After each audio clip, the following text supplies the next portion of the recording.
Olá, graça e paz. Sejam todos bem-vindos mais uma vez ao nosso canal Fé e Filosofia Católica. Eu sou o professor Pedro Paulo e no vídeo de hoje iremos falar sobre a Divina Misericórdia. Todos sabemos que no segundo domingo da Páscoa, a Igreja comemora a festa da Divina Misericórdia, que foi instituída pelo Papa João Paulo II com base nas visões de Santa Faustina Kowalska, de Jesus Misericordioso, que é a fonte da devoção à Divina Misericórdia. Porém, nos dias atuais, a misericórdia tem sido falseada. Há uma falsidade, uma mentira que é contada em cima da Divina Misericórdia de Deus. E o objetivo desse vídeo é mostrar o que de fato é a Divina Misericórdia, em contraponto com a mentira que é espalhada pelos modernistas e teólogos da libertação, que se utilizam da misericórdia para justificar toda espécie de erro e pecados no mundo. Se você se interessa pelo conteúdo, fique comigo até o final desse vídeo e inscreva-se neste canal, curta, compartilhe com as pessoas que você sabe que precisa conhecer mais a nossa fé. Dessa forma você estará ajudando essas pessoas e contribuindo com o crescimento do nosso canal. Começaremos então a compreender o significado da palavra misericórdia. A palavra misericórdia tem origem do latim miser, que significa miséria, sofrimento, córdia, que significa coração. Portanto, misericórdia, voltar o coração para o sofredor, voltar o coração para o miserável. Santo Tomás de Aquino, na súmula teológica, explica o que é a misericórdia e ele a coloca como uma das características da caridade. Toma para conceituar a misericórdia o conceito desenvolvido por Santo Agostinho em sua obra A Cidade de Deus, que diz o seguinte: misericórdia é a compaixão que o nosso coração experimenta pela miséria alheia e nos leva a socorrê-la se pudermos. Portanto,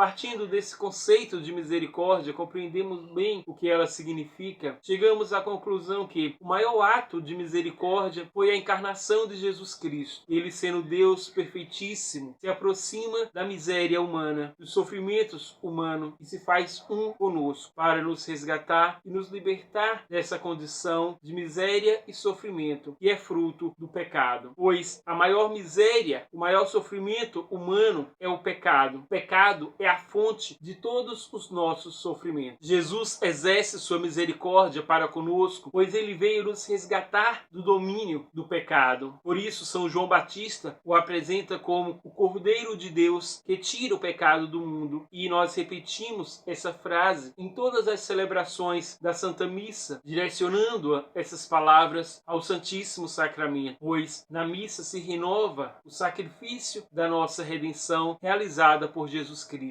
Como se dar na prática essa libertação do pecado? Pois nós percebemos que o pecado é uma realidade na nossa vida, assim como no mundo inteiro. Para compreendermos isso, é necessário compreender que a humanidade inteira antes de Cristo estava aprisionada no pecado, por consequência do pecado original, e não havia nenhum meio de nos libertarmos dessa situação. Por isso, toda a humanidade estava aprisionada no pecado e sobre o domínio do autor do pecado, que é o diabo. Com o sacrifício redentor de Jesus, ou seja, sua morte e ressurreição, toda a humanidade é libertada do pecado. Todos nós recebemos a graça de estarmos unidos plenamente com Deus nessa vida e com nossa morte e ressurreição estar plenamente com Ele na graça, na glória do céu. Mas para que cada ser humano possa tomar posse dessa graça, é necessária uma adesão livre a Cristo. É necessário fazer uso de nossa liberdade e aderir a Cristo, para que assim possamos abraçar a salvação que nos foi dada gratuitamente por Cristo. E é uma graça, porque nós não merecíamos a salvação pelas nossas atitudes, pelo nosso egoísmo e nosso pecado, merecíamos o inferno, mas por graça de Deus, por misericórdia de Deus, temos a possibilidade de unirmos a Cristo e sermos salvos. E o próprio Cristo nos ensina os meios e o caminho caminho para aderirmos a Ele e conquistarmos a nossa salvação. E o primeiro passo é a fé. É necessário crermos fielmente em Jesus Cristo e em tudo aquilo que Ele realizou e ensinou. O segundo passo é a conversão. Conversão significa mudar de vida, ou seja, vivermos os mandamentos de Deus, abraçando aquilo que é necessário abraçar e renunciando os pecados, para que dessa forma possamos agradar a Deus, viver de acordo com a lei e a vontade de Deus. E o terceiro ponto, e o mais importante, é os sacramentos. Os sacramentos foram os meios escolhidos, criados pelo próprio Jesus Cristo para nos garantir a salvação, garantir que os efeitos da sua redenção irá acontecer em nossa vida. O primeiro deles é o batismo. Por meio do batismo, nos tornamos filhos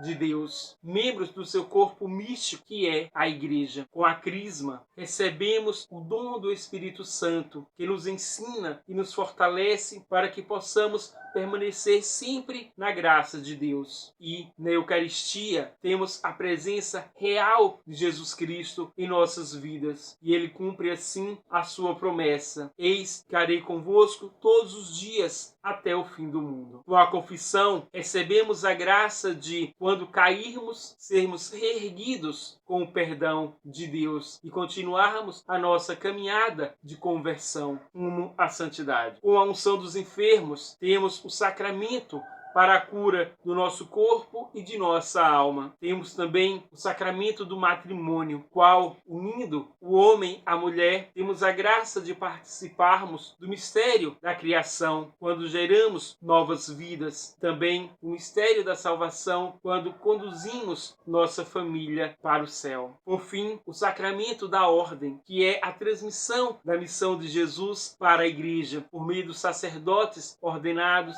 que irão celebrar, realizar os sacramentos, que concretiza em nossa vida a obra da redenção, a obra da misericórdia. É dessa forma que Jesus realiza a misericórdia por meio de sua ação redentora, tirando assim o pecado do mundo. Jesus abre a todos a possibilidade da salvação. Ninguém está privado da salvação. Não há nada que possa nos separar de Deus. Nada pode nos separar do seu amor, da sua misericórdia. Por essa razão, o pecado já não nos aprisiona. Não estamos mais sob o domínio de Satanás, que aprisionava nossa alma ao pecado, à morte. Pois Jesus nos libertou, e todo aquele que crê em Jesus Cristo e segue os seus caminhos, Jesus perdoa os nossos pecados e nos dá todas as possibilidades de santificação, permanecermos na graça dele. Na imagem inspirada por Deus, a Santa Faustina apresenta Jesus glorioso, mas com suas chagas. Do seu peito aberto saem raios de luz, vermelhos e brancos, que simbolizam o sangue e a água que jorrou do peito aberto de Jesus na cruz. E a Igreja sempre compreendeu e ensinou que esse sangue e essa água significa a Igreja que brota do lado aberto de Cristo na cruz e os seus sacramentos. Sendo assim, a verdadeira misericórdia realizada por Jesus Cristo tem como finalidade a nossa salvação eterna, livrando-nos do pecado que nos conduz à morte e condenação eterna. O céu está aberto para todos, mas é necessário querer entrar. E o único caminho que nos conduz ao céu é nosso Senhor Jesus Cristo e sua Igreja. Os modernistas e teólogos da libertação fazem um falso uso do termo misericórdia e usam o termo misericórdia para justificar todas as espécies de erro e de pecado. Os teólogos, fazendo um mau uso do termo misericórdia, tentam com ele justificar toda forma de pecado cometidos pela humanidade, querem torná-los aceitáveis, e ainda afirma que Deus aceita todo o pecado porque ama o pecador como ele é. Sendo assim, ninguém precisa rejeitar ou renunciar o pecado. Basta simplesmente crer em alguma coisa. Afinal, todas as religiões são boas. Basta ser politicamente correto correto e aceitar toda a agenda progressista e estará tudo certo. Afinal, Deus ama a todos, Deus perdoa, Deus é amor e misericórdia. Os modernistas e os teólogos da libertação, como lhe é próprio, faz um jogo de linguagem e mistura a mentira com a verdade e colocam as duas no mesmo patamar e assim confundem a muitos. É verdade que Deus perdoa os pecados, mas é necessário o arrependimento e o firme propósito